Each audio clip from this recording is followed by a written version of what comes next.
So if you've been keeping up to date with my videos, you know that I bought a little chestnut mare, sight unseen, from a racetrack in Indiana. Her race name is Greatest Moment, and I decided to call her Nyx, Nyx, which is the goddess of the night. So in this video, I'll show some of what I do when I get a new thoroughbred, some of the progress that they make. So here, this is my first time getting on her. Thoroughbreds tend to have jockeys like hop on them and walk off, so I don't really argue with her about that. I just hop on and let her walk off. Most thoroughbreds, when you get them off the track, they are pretty darn trained. Like, they know walk, track, canter. They should know mostly how to halt. They don't always understand the aids the way that they would if they had been classically trained, but they still are pretty rideable. So first thing I do is get on and let them walk around. I try to make sure we have steering, some sort of brakes, some sort of softness in the jaw. And then after that, I spend a lot of time wandering around, doing really basic things, really boring things, walking over poles. She was a good girl and walked over this set of poles here. Just really boring stuff because they are programmed and they think like, oh, we're going to do things and then we're going to go really fast. And especially one who's raced a good amount of time. She raced for over a year. So she's like, when are we going to race? So I spend a lot of time being like, no, we're not going to race. We're just going to trot around. It's going to be really boring. We're going to do walk transitions. Some people start thoroughbreds in a different way. They go like immediately trot, immediately canter, things like that. I spend a lot of time just doing really boring, basic stuff, nothing exciting, just trying to keep the energy low so that we have a good, safe horse to work with. So a couple things I noticed about her. She was a little funky on her left hind, which you can't actually see in this video, but she was a little funny on her left hind. And also she wants to really fling her head around quite a lot. And actually, she looks pretty good here, but she's not actually correctly on the bit. She's either bracing or she's kind of tucking. She's just not super comfortable riding her. And, you know, it's normal for them to not understand the bit at first, but she was a little bit really excessive with bracing and ripping. So before I went any further, I actually went and had the vet take a look, and she really needed her teeth done, which is really standard for when you get them off the track. They should get chiro, they should get their shoes swapped out, they should get their teeth done. So she was already on the schedule anyway, but that's partly why she was flinging her head around. And also, she didn't have back shoes. They were literally racing her with no back shoes. So we put back shoes on her and that left hind weirdness went away. The other thing that I did for her is I actually had to buy her a completely different saddle because she's way wider than any of my other thoroughbreds. So I bought just a cheap little saddle to use for her. So while I was sorting out buying a saddle for her, since I couldn't really ride her very well in my normal thoroughbred saddles, and also just getting her shoes put on and her teeth done and things like that, I did some groundwork with her, which she learned pretty quickly. She's like, hello, can I have a cookie?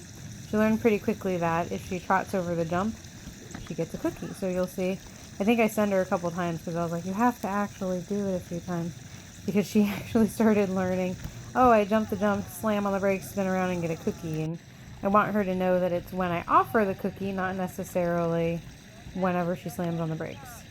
The other thing I'm looking at doing with her while she does this is I would like for her to kind of find her way to the jump and not me just sending her to the jump.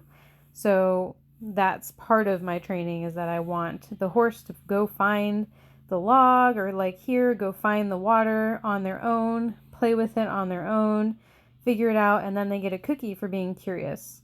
So you'll see my lunging isn't like normal lunging necessarily. I'm not trying to send her out on an exact perfect circle or anything like that. I'm just kind of communicating with her on the ground and saying, hey, go figure it out, go figure it out, go trot over that log, or go play in that water like she's doing right now. And if she does that, she's really silly. I think she's really going to like eventing. Then she gets to come out and get a cookie or whatever we happen to be doing at that moment. And so she learns pretty quickly, you'll be given a puzzle, you'll be asked to solve the puzzle. If you solve the puzzle well, there's a prize. In her personality, she has an incredible personality. She's very smart, she's very curious, and she's very playful, really wants to play the game. So you see here, I'm like kind of sending her, I'm like, can you trot through it instead of just playing it? And she's a pretty cool girl. She's like, yeah, I'll trot through it, no problem. Some thoroughbreds are really scared of water, some of them aren't. It just depends on your particular horse. This one probably would roll in it if I let her, so I like that. I'm happy about that for eventing. And also, she's really not afraid of the logs. If anything, she's more like, why do I have to do this? She's not really scared of them. So here I was like, why don't I try lunging her over like that creepy green carpet material? And so the first time I asked her, you can see she just kind of looks at it and she goes, oh, okay. And she jumps it with really good form, actually. So super happy. And here's her cookie reward. And this, again, this is part of my program. Like part of it is getting on, riding them around. And part of it is actually lunging and doing things on the ground to help them understand what their job will eventually be. So then I was like, well, how would you do over like an actual bigger crossrail? And she was just like, huh? Oh, yeah, I can do that. No problem. You can actually see her little ears figure it out. So this is week 6. This is me riding her in week 6 today. And she's made a lot of progress. She's not locking her jaw because she had her teeth done. And you can see once in a while she'll kind of fling her head and be like, oh, I still remember how to fling my head. But then she goes back to being pretty calm.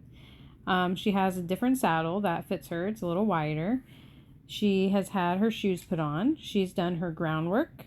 She is great in the cross ties, so I actually didn't have to do anything for cross ties for this one. Some of the thoroughbreds, like you've got to teach them how to hang out and like they're used to single tying. They're not used to cross ties. This one, she's just like totally chilling the cross ties. It took her about 1 solid week to settle in the stall. Like she was really panicking in the stall for the first week because I think she thought, I'm going to race soon. I'm at a brand new facility. Like, oh my gosh. But after about a week, she's actually become very, very chill. She's super relaxed, easy on the ground, great for turnout. Really, really good. So now under saddle, we've just been working on, can she take a deep breath and trot around and not have like a mental breakdown? Because sometimes she does. And thoroughbreds, they're never being bad when they're doing that. They're genuinely like, oh my gosh, I don't know how to self-regulate. I don't know how to handle myself. I'm thinking too hard. I'm trying too hard. So if you get a new thoroughbred, you might be intimidated by the meltdown, but mostly they're not trying to be bad. They're trying to figure out what to do because they're used to just having high octane activity. So I'm really happy with her. She was able to trot around, stretch, reach, bend her body, and behave and not have a mental breakdown. So that's great for 6 weeks. And I'll be posting more as she progresses. We're going to do lots of trot before we do any canter or jumping. So stay tuned and subscribe.